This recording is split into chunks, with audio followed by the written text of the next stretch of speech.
আসসালামু আলাইকুম এভরিওয়ান, আপনারা সকলে কেমন আছেন? আশা করি সবাই অনেক ভালো আছেন। আলহামদুলিল্লাহ আমিও অনেক ভালো আছি। আজকে আমি আপনাদের কাছে নতুন আরেকটা রেসিপি নিয়ে চলে আসলাম। নতুন বলতে এটা আমার পেজে নতুন একটা ভিডিও বলতেছি। আচার তো অনেকভাবে আমরা অনেকেই তো ঘরে রান্না করে খাই, কিন্তু এই বোরের সিজনে এভাবে যদি আচার যদি একবার আপনারা বানিয়ে খান, তাহলে আমরা তো দোকান থেকে কিনে অনেক রকমই অনেক আচার খাই, কিন্তু ঘরের একদম স্বাস্থ্যকর খাবার, যেটা একদম দোকানের স্বাদে যদি আমরা ঘরে যদি খাবার যদি তৈরি করতে পারি, তাহলে আমরা দোকানের অস্বাস্থ্যকর খাবার কেন খেতে যাব? কিন্তু আমার এই ভিডিওটি আপনারা পুরোটা দেখবেন, তাহলেই বুঝতে পারবেন। অনেক লোভনীয় আচার বানানোটা আমি আপনাদের সঙ্গে শেয়ার করতেছি। প্রথমে এই যে দেখুন, গাছ থেকে পাড়া বড়ইগুলো আমি একটু রোদে শুকিয়ে নিয়েছি। আপনারা হয়তো অনেকেই জানেন, আমি আমার গ্রামের বাসায় চলে এসেছি। এখানে এসে এই যে আমাদের নিজের গাছের একদম এগুলো হলো টক বোর। মিষ্টি বড়ইয়ের কিন্তু আচার ভালো হয় না, যেগুলো আপেল বড়ই, সবজি বড়ই বা নারিকেলের বড়ই, এসব বড়ইয়ের কিন্তু আচার হয় না। আচারটার টেস্ট লাগে টক বড়ই, যেটা গোল গোল টক বড়ই, এসব বড়ইয়েরই আচারই বিশেষ করে অনেক ভালো লাগে। এই বড়ইগুলো আমাদের গাছের একদম পেড়ে রোদে কয়েকদিন শুকানো হয়েছে। এই যে দেখুন, একদম বেশি শুকায় নিলে কিন্তু চামড়াটা বেশি শক্ত হয়ে যায়। এরকম শুকালেই বেশি ভালো লাগে। এই বড়িগুলো পানি দিয়ে সুন্দর করে ধুয়ে, এই যে দেখুন, বোরের যে বোঠা অংশ আছে, যে শক্ত যে অংশটা, এই অংশটা হাতে ফেলায় আর একটু হাত দিয়ে ভেঙে ভেঙে নিতে হবে। তাহলে ভিতর থেকে টক ভাবটা চলে যাবে, মিষ্টি ভাবটা ভিতরে ঢুকবে। এভাবে যদি আপনি আস্তে আস্তে আচার করেন, তাহলে কিন্তু ভিতরে মিষ্টিটা অত ভালো হবে না। ওটা টোপা আচার বা অন্য আচার বলা যায়, কিন্তু আমি যেটা আপনাদের সঙ্গে শেয়ার করব, একদম দোকান থেকে কিনে যে আচারটা খাওয়া হয়, একদম দোকানের সাথে সেই আচারটাই আমি আপনাদের সঙ্গে শেয়ার করতেছি। আর যেসব বন্ধুরা আমার ভিডিওটি নতুন দেখতেছেন, তারা প্লিজ একটা সাবস্ক্রাইব করে পাশে থাকা বেল আইকনটা ক্লিক করে দিবেন। আবার নতুন কোনো ভিডিও নোটিফিকেশান পেয়ে যেন চলে আসতে পারেন। আর যেসব বন্ধুরা তো সাবস্ক্রাইব করে দিয়েছেন, তাদেরকে তো অসংখ্য ধন্যবাদ। আর ভিডিওটি দেখে প্লিজ একটা লাইক করবেন। অনেক ভাই ও বোনেরা আপনারা কিন্তু ভিডিওটি দেখে কিন্তু লাইক করেন না। প্লিজ পুরো ভিডিওটা দেখবেন, দেখে একটা লাইক করবেন, আর একটা কমেন্টে বলে যাবেন আমার আচার বানানোটা আপনাদের কাছে কেমন লাগলো। আপনাদের কমেন্ট করে আমি নতুন নতুন ভিডিও বানানোর জন্য উৎসাহিত হই। এই যে দেখুন, এখানে আমি প্রথমেই কতগুলো মরিচ ভেজে নিচ্ছি। মরিচ কিন্তু এতগুলো আচারের মধ্যে লাগবে না, কিন্তু আমি একদম ভেজে এগুলো ফ্রিজের মধ্যে কিছু রেখে দেবো। একসঙ্গেই ভেজে নিলাম। ওইখান থেকে কয়েকটা আচার দিব, মরিচ দিব। মরিচটা বেশি দিলে বাচ্চারা খেতে পারে না। আচারটা আমি একটু হালকা মরিচ দেবো। আর এই মরিচটা ভেজে নিয়ে একই কড়াইয়ের মধ্যে আমি দিয়ে দিলাম ডাল সম্বরা, বা আপনারা পাঁচফোড়ন বলেন, আর জিরা। এটা দিয়ে আমি সুন্দর করে ভেজে নিচ্ছি। আচারের মশলাটাও আমি ঘরেই বানিয়ে নিচ্ছি। আর এখানে আমি লবণ ভেজে নিলাম। শুকনা কড়াইয়ের মধ্যে আগে শুকনো সব কিছু আমি ভেজে ভেজে উঠাই নিচ্ছি। এই আচারের মশলাটা আমি যেভাবে বানিয়ে নিচ্ছি, এভাবে যদি আপনারা ঘরে বানিয়ে নেন, তাহলে দেখবেন আচারটা অনেক টেস্টি ও সুস্বাদু হবে। একদম দোকানে কেনা আচারের মতন স্মেলটা আসবে। আর এই যে আমি খাঁটি সরিষার তেল দিয়ে দিলাম।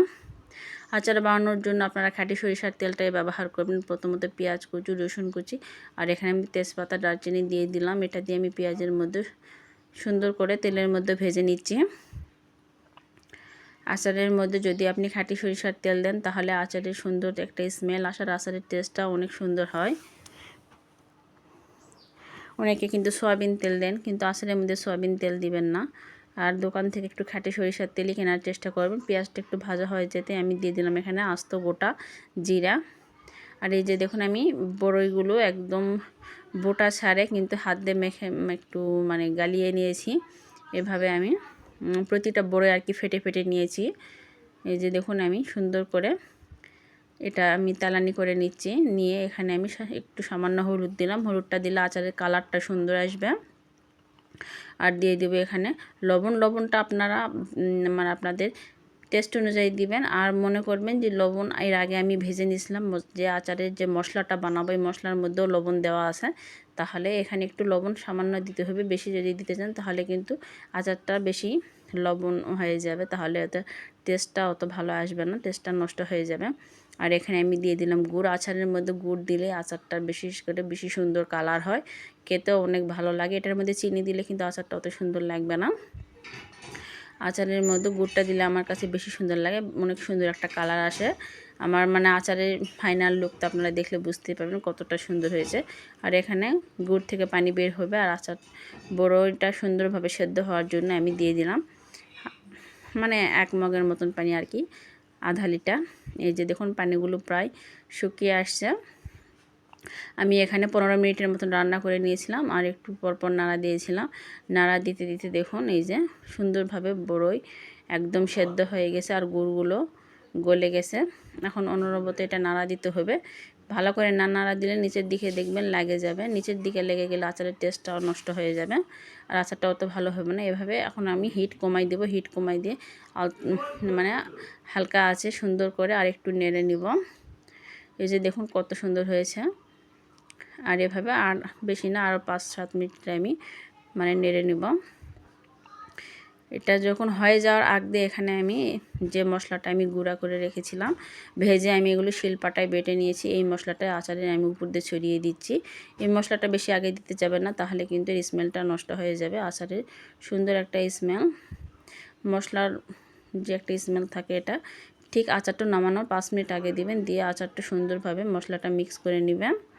এই যে দেখুন, আর আমি আলতো হাতে খুব সুন্দর করে এটা নেড়ে নিচ্ছি। আর এটা কিন্তু নাড়া বন্ধ করা যাবে না, তাহলে কিন্তু নিচের দিকে লেগে যাবে। আমি আবারও বলে দিচ্ছি, আপনারা এভাবে যদি একবারও যদি ঘরে যদি আচার বানিয়ে নেন, তাহলে কিন্তু দোকান থেকে আর আচার আপনারা কিনে খেতে যাবেন না।